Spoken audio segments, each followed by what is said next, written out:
Good morning on Good Friday.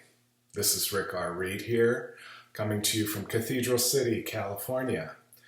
On this Friday, I would like to share with you a short excerpt from my book Lost and Found, which is about how a lost dog in Seattle brings two lost men together.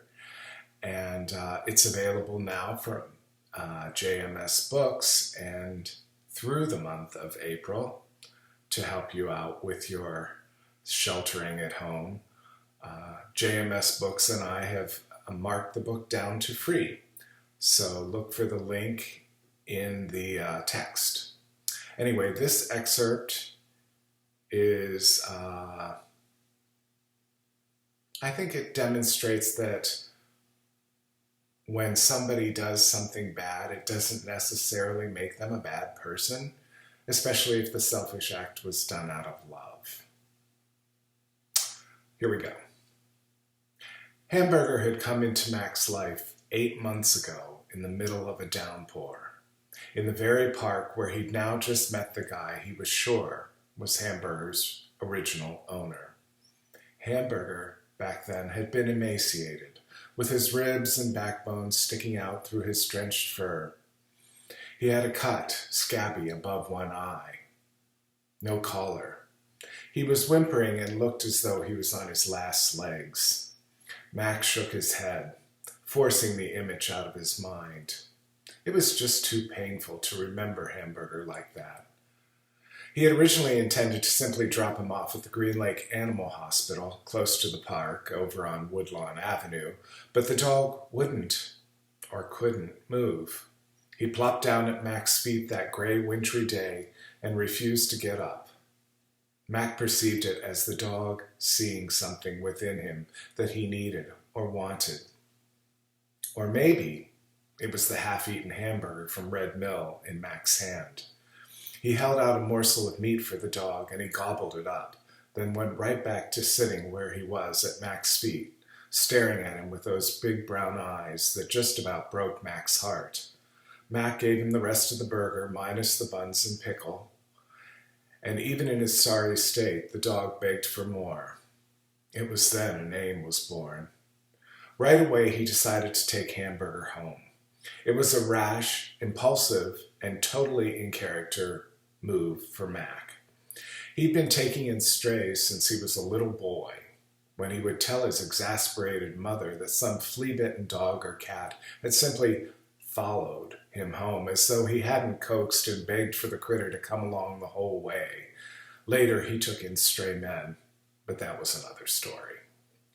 That winter day in Green Lake Park, with the rain coming down, Mac had gone to eat his hamburger and drink his chocolate shake, not caring how wet he got.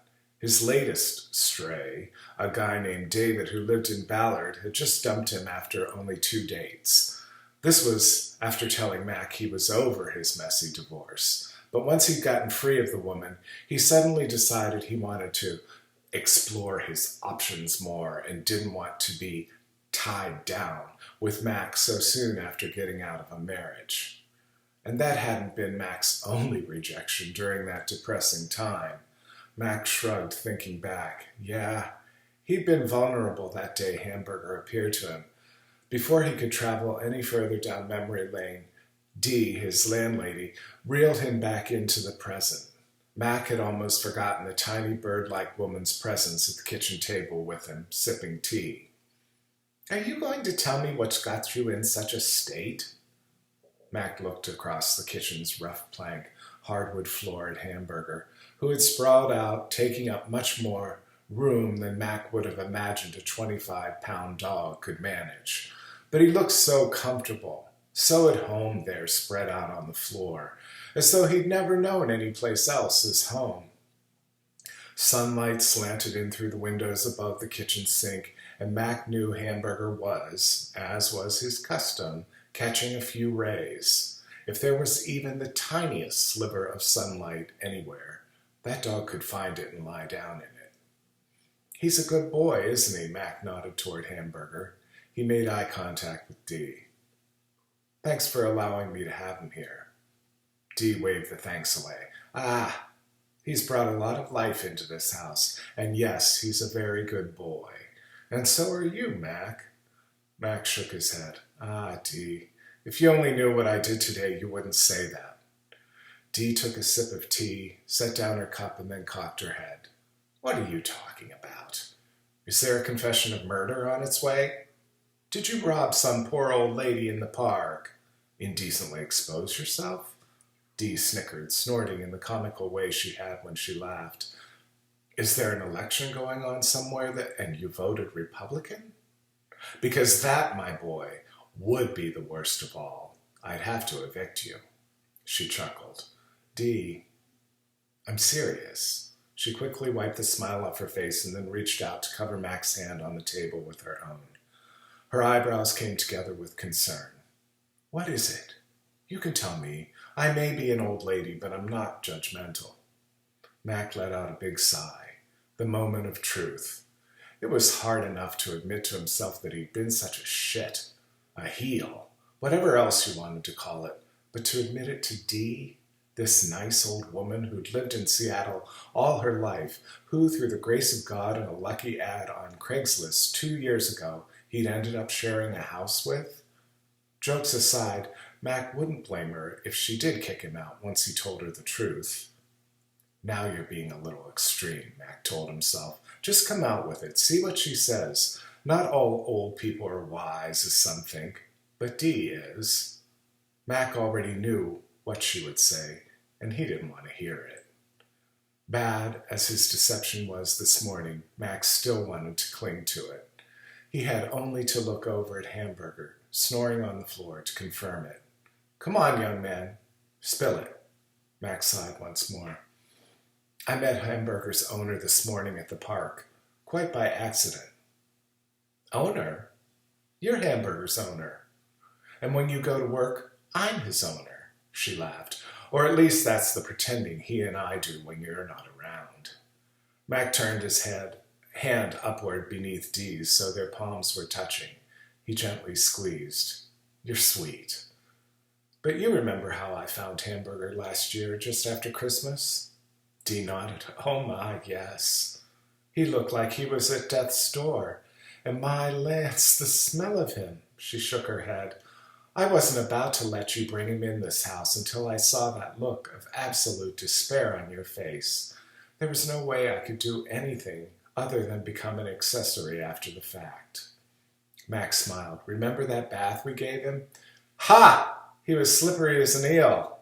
He sure was. But we got him cleaned up, and I took him to the vets to make sure he didn't have fleas or any other problems. I even had them check for a microchip, but he didn't have one of those. No collar, no tags. Mac knew he was rationalizing, gearing up for letting Dee in on the whole story. He shrugged. So I thought he was mine. Free and clear. Obviously, he'd been homeless for a long time. What kind of owner would let his dog get in such a state? You said you met his owner. Dee was always good for keeping him on track. On this earthly plane, it wasn't always easy for her, Mac knew. Yeah, he came right up to us at Green Lake. He was out for a run. If I'd been a few minutes earlier, or he'd been a little slower, we may have never crossed paths. Mac closed his eyes for a moment, wishing, as everyone has, that he could just go back and change one little thing that had already happened. Then the world would be okay again. He could go on as before. But the past was past. You could lament it all you wanted, but you could never change it. Max scratched his neck. Hamburger seemed to recognize the guy right away.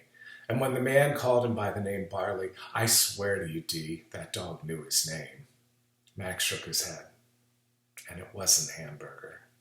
Hamburger lifted his head and looked at Mac before lowering it again and going back to sleep. The guy told me that Hamburger was his. Mac gnawed on his lower lip, unsure if he could go, but he wasn't about to add deceiving Dee to the list of his sins for the day. And you believe him? Mac nodded, feeling sad, guilty, ashamed, and horrified all at once. Was this the beginning of the end? Was he going to lose Hamburger? His heart clenched at the thought. Yeah, Mac whined. Yeah, I could tell they knew each other. He said he'd lost Hamburger, or Barley, last fall at Discovery Park. Dee nodded. That's a huge park. I know, right? You could lose a dog there, no problem. But I do blame him a little bit because obviously Hamburger wasn't on the leash. Dee tapped his hand. Lots of people like to let their dogs run when they're out in nature. Now I'm hearing you trying to blame him. Mac, she said his name in a scolding tone. Don't justify. I know, he sighed. Here's the worst part. I told him that no way could Hamburger be his, even though I knew it was a lie. I told him my name was Mike, even though I knew that was a lie. But I didn't want him to be able to find me.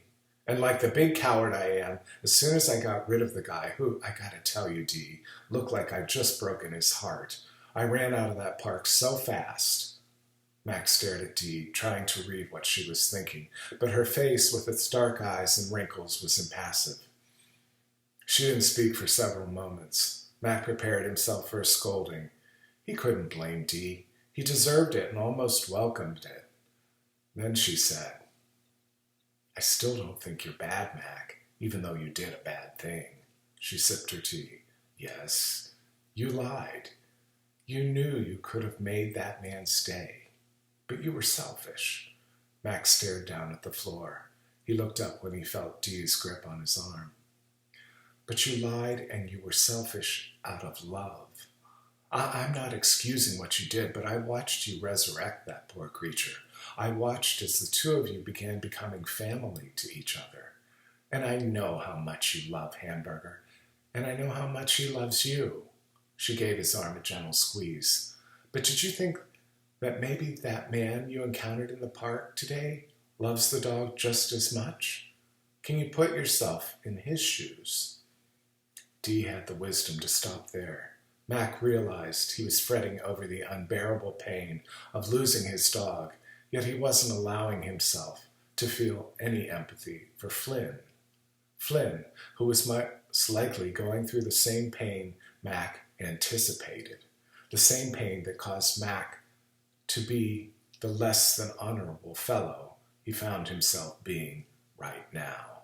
Oh, Dee, what should I do? Dee stood up and began to clear the table. I don't think you need me to answer that question, Mac. Your heart and your head are already steering you in the right direction. And that's it. Thanks for listening. Again, the book is called Lost and Found. It was written by me, Rick R. Reed, and it's available from JMS Books all through the month of April for the low, low price of free. Hope you'll pick up a copy and find out what happens next. Thanks.